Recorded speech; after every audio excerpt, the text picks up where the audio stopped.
We writers like to write, and sometimes through our writing and poetry, we're able to shine the light on another culture and let others gain a better understanding of the struggle others face that's different than our own. Now, I've got an author I'd like you to meet whose writing does just that, and you'll hear what compels her to write and the processes she follows.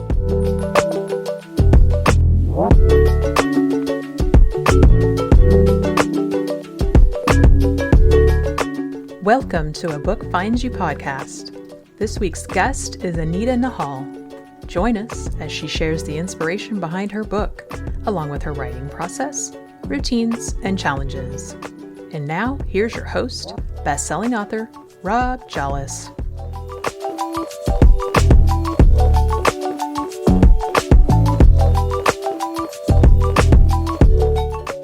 Today's guest, Anita Nahal, is a two-time Pushcart Prize-nominated Indian American author and professor. She was a finalist for the Tagore Literary Prize 2023. She has 4 poetry books, 1 novel, 1 of Flash Fiction's 4 for Children, and 4 edited anthologies published. And if that's not enough for you, one of the poems she recorded as a short film won the 5 Continents International Film Festival Award for the Best Super Short Story. Happy to have you with us, and welcome to the show, Anita. Thank you so much, Rob. I'm really happy to be here and talk with you. Thank you. You bet. And it's a pleasure to have you here. So let's dive right in and talk about your 3rd poetry collection, What's Wrong with Us Collie Women? My question is, what inspired the book, or as we say on this show, how did the book find you? Good question. Well, the thing is that I believe that when, writing or whether it's painting, when you have an artistic passion, you are a writer yourself, something drives you to talk about it. And I have always been very passionate about different injustices in the world. And so this book talks a lot about the different injustices in the world, whether it's skin color or ethnic bias, or it's age or gender and so forth. And I wanted to share what I had seen in life, what I had experienced or what I had observed, and put it in this book with this title, What's Wrong with Us Kali Women? Kali is a Hindu goddess and she's very dark-skinned. So I took that and I symbolized it, in terms of color differences and gender and so forth, hoping that what I had observed and I had experienced may strike a chord with someone, inspire someone, and, maybe just allow minds to think and ponder about those injustices. Yeah. Now, you know why we call the show what we call it, because I never ask an author, how did you find that book? Because it really does tend to find us. There's almost like a burn in our belly where we just have something that needs to be said. So along that line, when you start, do you start with a character, a plot, a theme? How does it all begin to start for you? So it's very organic. And in writing, I think when you write poetry, it's slightly different from writing fiction. In fiction, you have a plot, something in mind, a story that you want to convey. It's not that you don't have a story in a poem, but in a poem, you express it differently. It doesn't come in exactly like there will not be a beginning part and a middle part and different characters and an ending and so forth. There's no plot necessarily as such. So to me, a poem, as you said, how does it find you? How did this book find you? Whenever I write poetry, it actually finds me. I have been thinking for many days, about something happening in the world or something happening to someone. I tend to take it in very deeply, and I put myself in the position of those people. If I was that person, if I was in that situation, this would be happening to me. So once I start thinking, suddenly, and the ideas come to me. Now, having said that, I do want to say that writing is a very structured process, Rob. Mm-hmm. You have to be committed to it every single day. You have to have a time set aside where you actually get up and write. not even a single word may come out, but the process has to be respected. So it's a combination of that, instinctive urge to put down in paper something that you feel deeply about, but also situating yourself at a particular time every day and hoping that it comes out. Right. If that Right. is a response to your question. Yeah, no, it's good. Now, I don't want to scare people off, so I'm going to tell you what you just heard was one writer's process. Now, meaning writing every day. I will tell you that I agree with about 98% of it, but we'll let people stylize. So see if you agree with what I'm going to throw back at you. I believe that we commit to a certain volume per week. And we could do a page count, let's say 5 pages, 6 pages. We could do a word count, but whatever it is, we make that commitment. And some weeks we'll exceed it and we can do it in 2 days. And sometimes it takes six, but sometimes we have a party to attend or something. And so it's not a perfect science. But what I love what you said and what I really want people to hear is that there has to be a discipline and a commitment that goes on because waiting to decide, I'm feeling really good about writing right now. We're going to be waiting a long time for that sometimes. So we have to sit down and sometimes we grind a little bit. So I always tell people, like a runner. I'm going to run 20 miles a week and you figure out how we combine each day to get to those 20 miles, but we'll do it with pages of words. Am I on base there? Yes, I think pretty much so. The only difference with me is that I don't necessarily set a page count or a number count. My father did exactly what you're saying. My Uh-huh. father was a writer and a pretty well-known writer. He won the highest literary award in India and published all over the world. However, in my own practice, writing practice, I have seen that what works best for me is that I commit myself to the actual act of writing. And I have a book to write. For example, I've just finished a collection. Let me use that example. I've just finished a collection of poems, my fifth book, and I've sent it off to the publishers. I wanted to finish writing it. It took me an year to write it, by the way. I wanted to finish everything, editing everything as best as I thought it was publication ready to send it to publishers before my grandchild was born. So keeping that in mind, end of August date, my grandchild will be born. I was working at it diligently every single day, reading, revising, writing, reading, revising, writing, and I had it done. So I have to commit myself to, what do you say, to giving it somewhere. Or, like I finished a book now, this is done, I'm ready for another one. If Right. that makes sense, that's the way I do it. I have a project, I commit myself to it, and then You know, I love this. I really do. Because some people, and it's really important we have this conversation and Mhm, people mhm. hear this because folks, what you're hearing is you have to find what's right for you. And Yes. because you're going to hear from different people saying, I only write on Tuesdays. Good. But that doesn't mean everybody has to write on Tuesdays. And so what we tend to do is we find something that works for us. And you're hearing two authors right now going, well, this works for me. But Rob, I'm going this way. But we both meet in the middle and go, but we're very disciplined. Mhm, And whatever we commit to. mhm. Because really, I'm sure with you have many people that come up and go, "Oh, what an amazing accomplishment! I've always wanted to write a book." And a lot of times, I'm sure you are, but it's the discipline. It's finding that whatever rhythm works for you. I could live with somebody who tells me I'm only going to write 2 pages a week. Good, but you better write those 2 pages a week. And if you do, it'll be a little bit longer, but we're going to see you, at the bookstore too. So I Yeah. like that. I do. Quick question to you. You brought something else out that intrigued me. You said you finished it and you send it to the publisher. It's a debate that goes on in the publishing world and in the author world of should we write a chapter or two, create a proposal and send it off, or should we write the whole book and send it off? Tell me why you wrote the whole thing. By the way, that's the way I like to do it. So we're lined up, but explain to people why you do it because I don't think we're the norm. Right.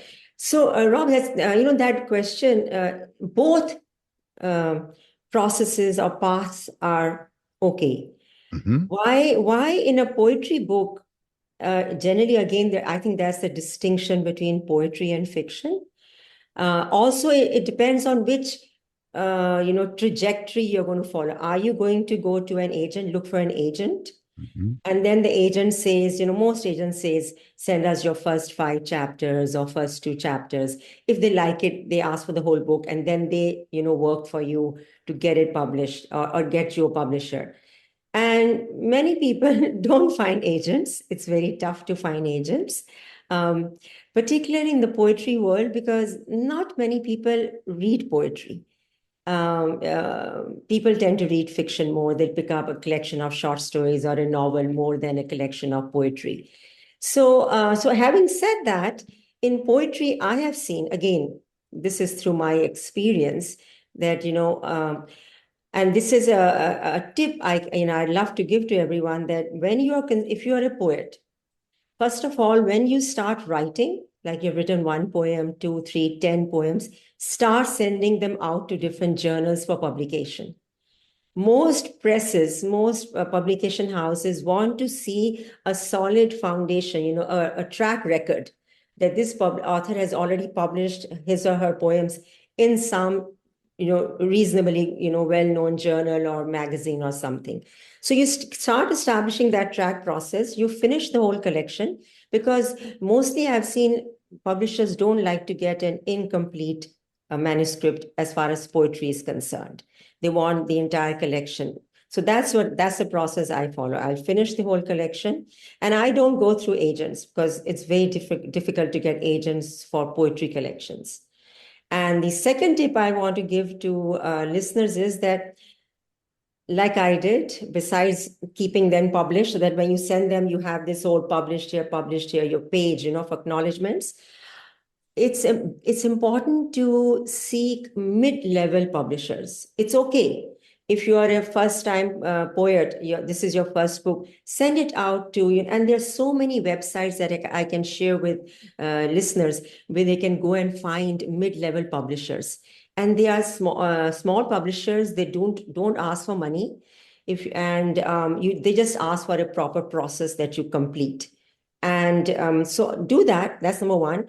Number two is that after some of your poetry books have been published for some time, you have a track record of 3 or 4, then go to the best. Go to the top. Go to Penguin, go to Harper. What will happen? At the most, they'll say, no, that's fine. At least you won't think back and say you never tried. So. Good, good. I'll throw another thought right on you on top of that to support that mid-level publisher thing. I'm right in the business space, but I've got books with Simon and Schuster, which would be considered a large publisher, and I've got books with mid-level. The dirty little secret is it doesn't really matter in terms of the push that publisher is going to put behind it, unless your name's John Grisham or something. So you're really not going to see that much difference in terms of the muscle a publisher puts behind it. I'd rather a good editor, a good shop that's being run well and healthy. And I really don't care where it falls on the scale there. You'll begin to connect with those people. Quick question about and poetry is new to me. I don't publish poetry, so I'm taking notes and just listening. You're my teacher. When you write poetry, do you begin with the end in mind? You have a certain poem. Do you sort of hear the end and go back and figure out how am I going to get there? Very interesting question. No one has ever asked me that. Very interesting question. Before I respond to that, I want to say I've been reading your book, How to Change Minds, and I found it fascinating. So we'll talk about that later. Grateful, thank you. We're not supposed to Wonderful. mention my books, but thank you. All right. So the end in mind, very interesting question. Sometimes it happens that it depends on what I'm writing about. Supposing I am looking back into life, and I'm nostalgic about, I'm originally from India, something I left behind in India, my family or my home and my clothes. And something will trigger, something is happening around me, and something will trigger, and I would say, okay, this is what I want to portray. this is the essence of my sensibilities or my emotions that I want to share with people. So having that in mind, I will actually then craft a poem that hopefully will draw those sensibilities out. Other times it happens, I may have a particular theme in mind. Like today, it's a nice rainy day out here, in the DMV area, and I'm looking out, and I love rain. And so maybe I'll think, oh, let me try writing something on rain, what it does on a nice afternoon, having chai, tea, what it would do. So then it would become very organic. There is no end in mind. I'll just go where my thoughts let me go and my words let me go. So it depends. Right, right. I told you I don't publish poetry, but I've dabbled in it. And similar to you, I usually find something, kind of that theme, and something really strikes me of just this sort of message. And then I find myself backpedaling, going, okay, how do we get there? And I do have an end in mind before I go, and it's a little bit different than when you're writing a business book, but it's challenging. Speaking of which, what are some of the most challenging parts of your writing process? Obviously, you are the contrarian. You do well on rainy days. We've learned that about you today. Whereas most people went, rainy day, she likes that. Yeah, she likes a nice cup of hot chai and writing. Spoken by a true poet. Tell me about the challenging parts, because there's so many people there. I'm hoping that you and we can inspire a few writers here today. So we all have our challenges. Walk me through one or two, and then maybe how you wrestle your way through it. Yes, that's very important. I think the main challenges are that sometimes I have a theme in mind, like I talked about nostalgia or say rain, but the words don't come. I mean, they're in my mind, but they're not coming down on paper. And when I do write, they look very, pedantic, and I'm thinking, if I don't like them, no one else is going to like them. Right. How is it possible? So, I'll trash it, I'll delete those words, and I'll keep writing again and again and again. And it can be very frustrating. The process of writing a poem is a way of saying something in shorter, smaller length of words, conveying something in a very, roundabout, fashion with nice images thrown in and things like. So that is, it's a frustrating process, but not to give up. Keep at it. Even if you write trash, come back. If you really are keen on writing on something, come back to it. Number one. Number two, I really use a lot of dictionary and thesaurus. I use thesaurus all the time. And I'm constantly Googling for, synonyms or rhyming words. There are a lot of literary sources that I have committed myself to. For example, I use a lot of metaphors. I use paradoxes in my poetry, motifs, tautology, which is repetition of a word, satire, allusion, or anthropomorphism, which is giving life to an inanimate object. So there are a lot of literary sources that I am very fond of. So I make the effort of looking for words which come into that scheme of things that I have in my mind. Plus, I like to create scenes that are real, but also surreal. I love surrealism. Right. So I keep all those things in my mind while I'm composing a poem. It's like a puzzle, Rob. It's literally like a puzzle. And it's a formula by this time for me. And if I don't have my formula right, then I'm not satisfied. And I will keep working at it till I get to it. Right. Well, which you, in a sense, just diagrammed as a form of brainstorming. Correct. Because Yeah. when we Mind mapping, brainstorm, brainstorming. Yeah. right, we expand and then we contract, right? And Right. we're trying to encourage ourselves not to judge too much, because as silly as that phrase may have been, rather than judge and be critical of it, it may take us to the phrase we're looking for. And so Correct. if we're contracting at the same time we're expanding, I don't know how we achieve the creativity that you're describing. No, you do achieve the creativity because ultimately, when you write a poem or any piece of writing, why do you write it? Not only because you have passion on something, you're passionate about something, you want to inspire people. A writer's role, as your own books might have, shown to you, that it's a huge responsibility. Once you write, you just don't keep, many people keep their writings with themselves, they don't get them published. But if you so choose to take that journey, that you want the word to be out, you want people to read them, then it's a heavy responsibility on your shoulders, that what you're putting out, people just don't, critics just don't tear your work apart. And sometimes they do, which is fine. It's a learning process. So having said that, I feel that I am not ready to put a poem out unless I have put this whole thought process. I have a theme, I have the vision, I have those beautiful words in my mind, running around like little mice or squirrels in my mind. And so then I have to just gather them all, or like petals and, leaves falling off a tree. I get them all together. But then I want the poem to be rich, rich with words, and words that are different. You can't repeat the same word in the same stanza, just as you wouldn't do in a piece of fiction, because no one likes people don't mind repetition of a thought, but said different. So when I said tautology, it's you repeat a thought, but in a different way.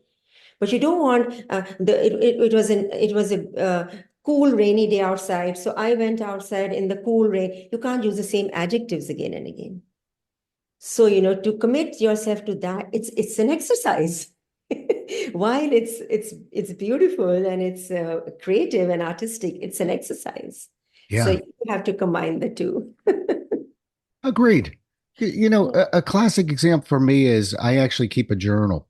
And Mm-hmm. this always reminds me as a writer how important it is to not wait until you think you know what it is exactly that you're going to say. Mm-hmm. Because the days that I write when I think know exactly what I'm going to say, it's not very creative. It's a little bit stiff.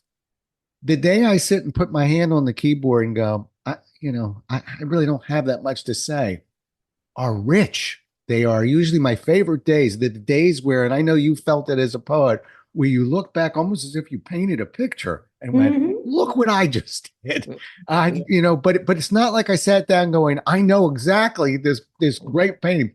So again, I hope we're encouraging people Mhm. to don't be afraid to explore. Don't Yeah, right? absolutely. I like your journaling. I think that's absolutely a wonderful thing to do. Uh, And I think that I also tell listeners that, don't hesitate in if you write something like I do many times, which is I don't think it's a good poem. It's okay because you committed yourself to the process of writing. Right. That's what my father and my mother also taught me. She also used to write that what is the end result? You're not worried about the end result. You're not worried about getting it out into the world. You're not worried about an award. Writers don't think about that when they begin writing. If those things come along, that's great. And sometimes people will say, oh, but why worry about an award? Why do you? So I'll say it's not the question of worrying about an award, but just as in a job, we get promotions, and that elevates us, inspires us to the same way. Awards or recognition is promotion for writers. So it's good to have that. But we don't write for that. So write what comes to you directly, and then keep your diaries away. Sometimes you can come back after 15, 20 days, 2 months, an year, and find that same point, and your thoughts might have changed. And you say, hey, I can do that this way. And it turns out fine. Sometimes you have a writer's block. I had a writer's block recently for 2 years. And then last year, finally, I got back to writing again. And that's fine too. So, what you said earlier about not being hard on yourself, I think that's very important. Yeah. And sometimes what's holding people back also is, oh, will I get it published? Will I get it published? I wish people would just say, look, relax on the publishing for right now. Relaxing. There are so many avenues between self-publishing and hybrid publishing, and there's different levels of each of those. It's actually really nice. I don't know how people did it in the 50s and 60s because it was really kind of an all or nothing experience. But one thing we don't have to worry about is will it be published? Let's Mm-hmm. put that in our hip pocket and Mm-hmm. let's, writers write. Yeah. Writing is writing, as we say. You just got to put one one word in front of the next one and keep going. With that in mind, I'm curious how involved you are in the marketing and the promotion of your book. So, all right, we notice we're advancing through this poem today, and now we're at the part of the poem where we've got a sense of writing, we've got a sense of how we can create it. Now we've got a book, a poem that's been published. Talk to me about your concepts of marketing and promotion for that. Right. So first of all, I would say it's not easy. It's tough. Marketing is tough. And for me, especially because I'm originally from a culture, South Asians are not very good at marketing, to be honest. Now I'm an American, and I would say Americans are actually very good at marketing. And Americans really either learn over time or they have been taught how to project an idea, how to project a book. And so I have picked up some tips along the way, which have been very useful. One is that you have to do the work yourself. So first of all, create a list of emails of friends and colleagues whom you know would be kind of interested in your work, would not mind getting emails from you. So create a good email list. Start sending your material out. Number two, have a good website. I think a website in these days is Amen. essential Yep. for people to know what your work is, so they can go and read about your work, any book reviews you have got, anything, it's there. Number three, I am very involved. You have to be involved in local writers organizations. So I am a member of so many organizations in Maryland and Virginia, and I attend their meetings. I will go if they have, some events for authors. I will always, unless I'm not physically able to go, I will go to these events. I'll sit them out. I'll try to sell my books. I will give discounts. I don't care selling a book at 50% discount, 60. I don't care. I want the book in someone's hand so that they take it home and read it and then get back to me, okay, we read your book and this and this and this. So you have to get the word out in a multiple of different kinds of, varied methods, in a myriad methods. And yeah, electronically or physically, you have to do it. Hold book sales in your house. Local libraries are very open to local authors, letting them have shows. And my own library has done it. They will have your books on their shelves. There's so many avenues open these days for people. It's just that we have to take that step ourselves. You cannot bank on your publisher, as you yourself mentioned, or others. Yes, people, if they like their book, they might review your book on Amazon. You can request people to do it also if they like the book. Whenever I request, I always tell people, only if you have fallen in love with my book. Don't review my book just for the heck of reviewing it, but if you because I requested you. So and if others review it, great. Build on that body, share that with people. So it's literally like layers. You get one review, you share that, you get 2, 3 more. So there's so many ways, and I've recently gone into short filmmaking. That's another way. So there's a lot of way of marketing your stuff, all of these that I've mentioned and I've not mentioned. So Right. I think it's one of the toughest parts of book very writing. tough. We don't talk about it enough. Yeah. And we all think we have this sort of romantic thought that the publisher will just take care of it all. And it doesn't matter. I have 5 different publishers. They're all the same. It's usually a 23-year-old kid that just got out of college that is in their promotion department, and they're going to send out a bunch of books, and they'll get about a 4% return, and there'll be one article or whatever. It's us. We have to do it. And I think one of the easiest, if there is an easy way, but one of the easiest things to do is really assemble your tribe. Assemble those that really know you and care about you, and go deep. But launch that. You work too hard on these books, folks. Don't fall asleep once it comes out. That's the time where you gather the tribe around you. You launch that book properly, and Amazon does take its reviews seriously. So I like what you said. I'm with you. If you don't like my book, don't write a review. Okay, but if you do like it, and one last thing, please remember it sounds selfish, but we don't give a book to your tribe mates. Don't give them to your friends and family. because those are the ones that will write reviews. And if you give it to them, it'll be an unverified review. So, Precisely. And yes. then Amazon will give you 4 stars instead of 5. Right. Give it to somebody who, who really doesn't know you and might like the book.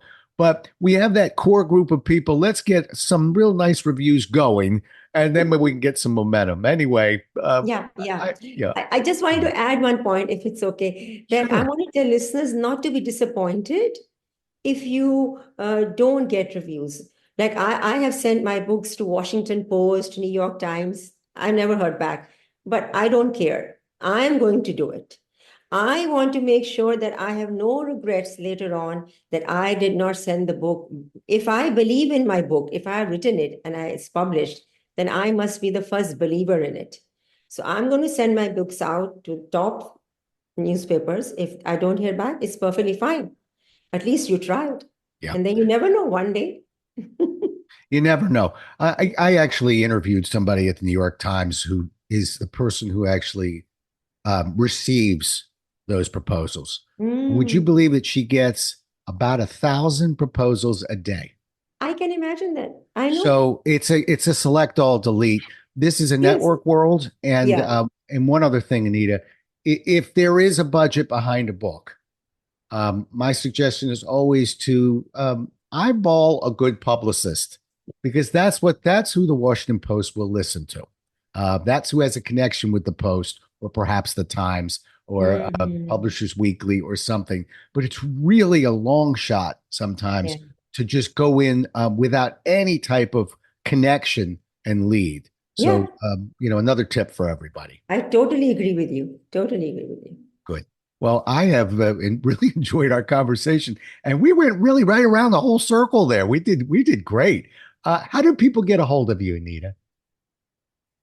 So email me, go to my website. There is the page for contact. Okay. Just send me an email through my website, which is www.anitanahal.com.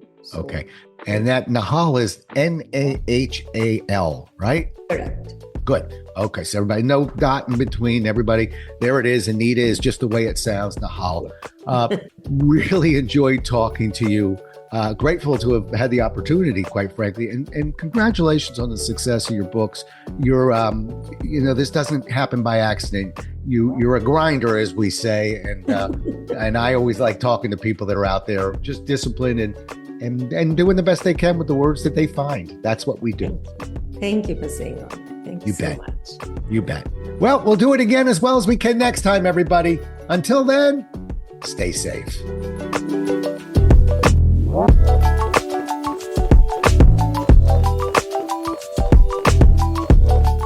Thank you for listening. If you enjoyed today's guest author, we'd love you to rate, review, and share this episode with others. If you'd like more information on today's guest or the Maryland Writers Association, please visit our website at marylandwriters.org. You can also find out about the history of the Maryland Writers Association by listening to our first podcast, Episode 0. Thanks.